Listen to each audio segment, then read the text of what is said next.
my parents are still they're still alive, and they're still together, which is good, I think. I just like they're old, and I don't know if you have old parents and it's trying to comprehend, like, is it senility because their age, or is it there's some sort of ultimate graduation present that you get for living long enough that you just don't have to give a shit anymore? And I really hope it's the second one, because they've entered that stage of just like, yeah, nothing matters. And it's kind of admirable if that's it. Hopefully they're just making a conscious effort to be like, nah, I don't care.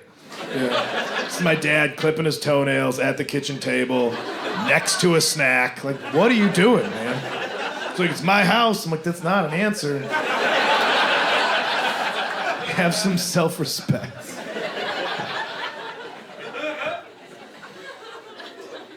But like also you know, they raised me. I thought they did a good job, and I remember lessons that they taught me to be a good person. I'd listen to some of them, but you know.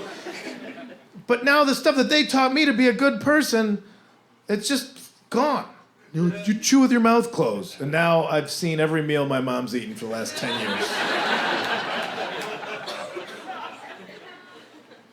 They came to visit me, and I was excited, because rarely do they both come out to visit me at the same time because of schedules. I was excited. I'm like, well, what do you guys want to do? You want to go to the beach? Beach is a classic. Beach, everybody's happy at the beach, you know? We're going to go to the mountains and windy drive up the mountain. That's not something you get in the suburbs. You know, maybe we'll go to the desert. Ooh, desert's spooky, mysterious. And this is out Midwest, they're like, they got bowling? I'm like, yeah, they got bowling.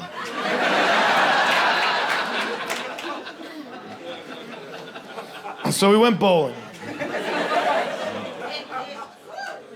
We went to this bowling alley. Now we roll up there, all the lanes were taken up, so we gotta wait for one to open. So we're at the bar having drinks and snacks, as you do. And this bowling alley, it was like an old-timey bowling alley. So instead of having the little inflatable tubes for when you know how you want to bowl, but you don't want the challenge. Oh, I love bowling, but it's just so difficult. You can put those inflatable tubes so you can bing-bong your ball down to the end. Well, this bowling alley, since it was old-timey, it didn't have those tubes. What it had were these mechanical rails that were hidden underneath each lane, and somebody would just press a button, and be like, lane 3. Somebody push a button, and those little rails would just click, click, click, and just steampunk their way up. And I thought that was pretty neat, because I hadn't seen it before. And neither had my mom. And she let everybody know. And the way she did that was from the bar of the bowling alley, she was pointing at the lane where those rails were going up and just bellowing, just going, I never seen them do that before. Did you even know they could do that? I didn't know they could do that. Just astonished at this turn-of-the-century technology. Thing is, the reason that those rails were going up on that lane is because there was a physically handicapped man bowling on that lane. Jump ahead if you want. You're not gonna get extra credit.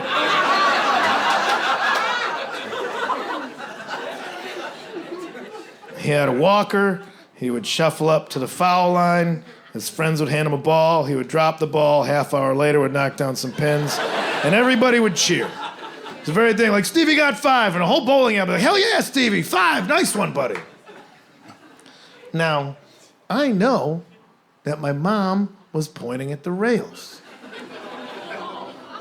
She knew she was pointing at the rails, but because of the distance from where she was pointing from, nobody else in the bowling alley had any goddamn idea she was pointing at the rails, because they just saw a 70-year-old woman with a shock of white hair and a Bud Light in one hand and an incredulous finger in the other,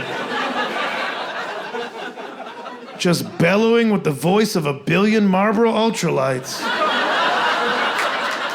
My mom sounds like me.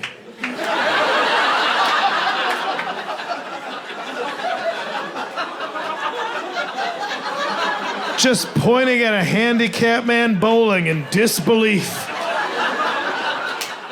and saying, did you know they could do that? I didn't know they could do that. I've never seen them do that before. I didn't know they could do that. And I saw that, and I was just like, ha ha ha! Oh, Mom. Maybe we don't point. Maybe we don't point because pointing's rude. Pointing's rude. You know how I know pointing's rude? You taught me that. You taught me that pointing's rude. I was little. We were at the mall, and a guy had a thing, and I was like, Mala, and you said, we don't point. That's what you said. You said we, but you meant me, and I appreciate you for that. You made it about us, not about the individual, and that was a learning moment for me. But so since that moment, we haven't pointed because we learned that pointing's rude, and we don't point anymore because we taught us that pointing's rude. Yet here we are, and now we're pointing, even though we know that it's rude, but yet we're pointing, and I'm trying to be nice, but she's still sitting there, Babe Ruth in this motherfucker. As I'm trying to explain to her, and finally I'm like, put your fucking finger down, you're being an asshole. She's like, you're just being sensitive. I'm like, well, you're being an asshole, but I can't say that to her because she's my mom and she's old and she'll die. So I gotta bottle that emotion up, and that's not a healthy way to hang out with the ones you care about. You wanna be open and converse instead of just being like, if you fucking point at the fucking crippled guy. Gave me a high score in bowling, I'll tell you that much. It's like 113, but still, for me, that's good. Because the rage is a great focusing agent, because I'm like, give me a heavier ball. I was trying to rip my shoulder out of the side. You wanna point at something? Point at this spare, Ma. You point at this fucking spare. Ball's just sailing over the lane, going through the pins.